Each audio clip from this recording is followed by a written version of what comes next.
Okay, this is a rough outline of my heating curves unit here. It still probably has some work to be done, but I'll try to show you what I was thinking and what I'm planning here. So this unit will be on heating curves, and it'll be a heating curves intro. So students will start by just going to the intro, and there's a video here on the intro. I'd like to use this in the studio and create it so that I can have discussion questions. I just didn't get a chance to do that, but that would be the start. That would be a review of stuff they'd already done the previous day. It would just give them a chance to go back and review things that we've already done. Then there'd be a little check-in quiz here. Check-in quiz just gives them a couple questions, letting them know it's not graded. And I really want to have feedback on those questions, so after they complete the questions,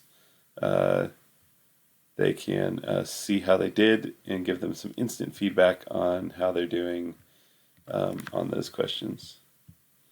So that's the little quiz. And I'll be able to give them some feedback on those things and how they went. I don't know why I copied the same questions twice.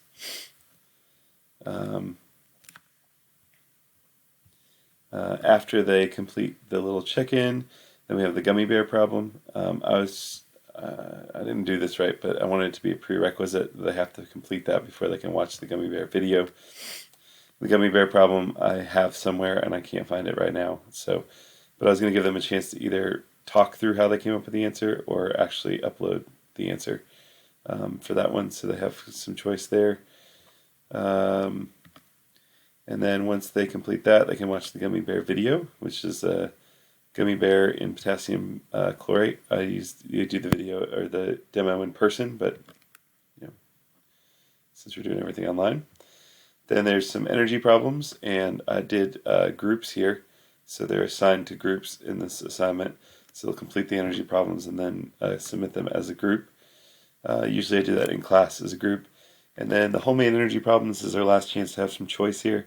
So they'll think of some situations that involve changes of energy, and then they kind of write down those scenarios, and they can be anything in their own life that they could think of. I'd probably give them some suggestions or ideas, and they've seen the video, the problems we've used in class. And then they can either submit their answers, their work as a video, a diagram, or a written out story. So it gives them some choice too as far as of how they would submit the final thing. So this is just one lesson in a unit, but that was my my way of trying to work in some student choice and making it a little bit personalized.